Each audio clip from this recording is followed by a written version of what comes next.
Hello everyone. As you can see from the title, this time I'm talking about Bane. I've done a lot of other videos on other characters, so feel free to check those out if you're interested. Bane, depending on his origin, was an orphan born in a prison where he was forced to serve his deceased father's sentence. Due to this upbringing, Bane was forced to grow up and survive in constant danger. This experience molded him into becoming a resourceful and powerful person. Also, Bane wasn't just any prisoner.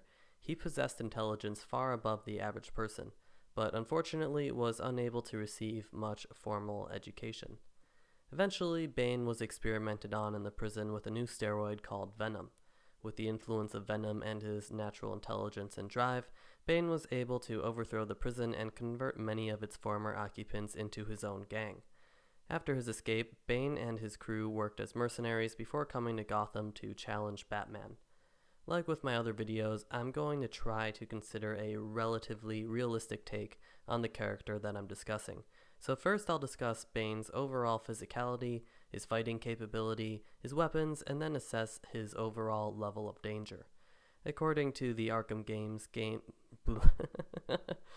According to the Arkham games, Bane without Venom is 6'8", 350 pounds, 7'3", and around 400 pounds on his original Venom, and 9'2", 485 pounds after his Venom overdose in Arkham Origins.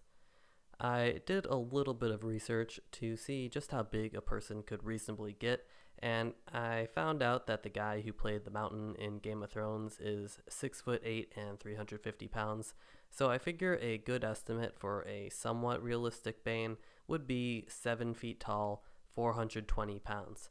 A person born with genetics to already be pretty tall and then pumped with a combination of growth hormones, steroids, and other performance enhancers their entire life could potentially reach a size like that, in my uninformed opinion.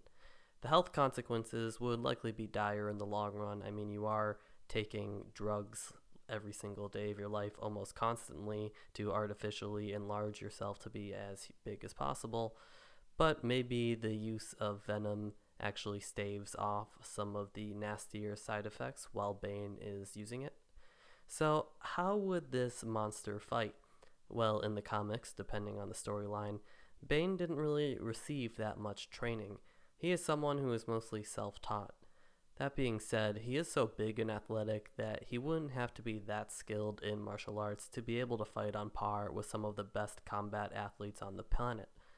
When we look at the heavyweight division in the UFC, we can see that at a certain point, martial arts like Brazilian Jiu-Jitsu, Muay Thai, and kickboxing become a bit less relevant. We see that the best of the best can get by mostly with a combination of boxing, wrestling, with the odd kick thrown in. With Bane being much larger and more athletic than even the most intimidating of heavyweights, he would, within reason, be able to pick up some rudimentary boxing and grappling and automatically be one of the highest level of fighters on the planet.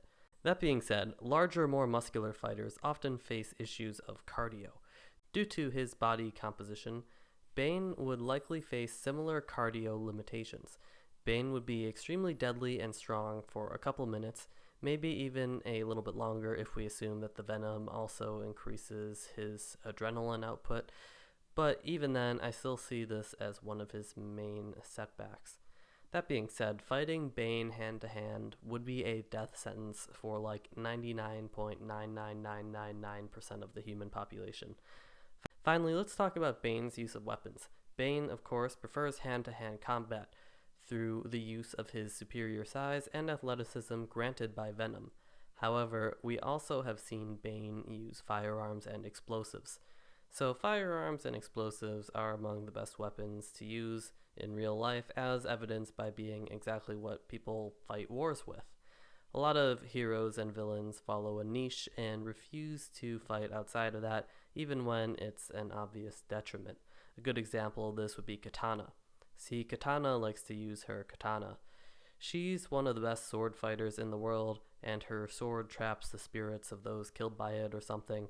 However, she doesn't have any special powers that say let her dodge or be immune to bullets. Therefore, her capability is less than someone who has a gun and reasonable training to use it. On the other hand, Bane's willingness to use what is most effective in the moment gets him past that hurdle, where other villains would boast about how big and strong they are and try to, run at a group of people who are shooting at them and take them out with their bare hands. Bane would probably think first and try to use some conventional weapons and really only go barehanded if he knows that there's not much of a threat of getting shot in the face. So with all that being said, let's come to a conclusion on how deadly Bane would be in real life. Bane is someone who has access, willingness, and is at least capable in the use of conventional weapons. That alone makes him more dangerous than someone like Catwoman. If you add to that Bane's intelligence and aptitude for strategy and leadership, you get someone who could potentially overthrow Gotham, but that's not even considering Bane's physical power granted to him by Venom. Venom would be one of his strengths, but also his biggest weakness. The health effects and the toll that Venom takes on Bane's body and mind would be what limits his true potential as an adversary to Batman. Sure, Venom basically guarantees a win in hand-to-hand combat with anyone on the planet aside from a select few, but at the cost of creating a physical and mental dependency that overwhelms his other great attributes. Therefore, I'm going to give Bane a danger level of 8 out of 10. If you wanted to defeat Bane, you wouldn't go after him the same way you would go after, say, the Joker or Harley Quinn. Bane is a brilliant tactician and highly deadly, but he isn't as unpredictable as they are. That being said, a more conventional military or police approach can be taken with Bane so long as you overkill the situation with as many people as possible working together. All that being said, the last thing you would ever want to do would be to fight him head-on, hand-to-hand. I hope you guys enjoyed this video. If you want to know the danger levels of the Joker, Harley Quinn, and Catwoman, feel free to check out those other videos on my channel. Other than that, I plan to continue with covering more villains and heroes like Deathstroke and Batwoman. So subscribe for more. See you next time. Bye-bye.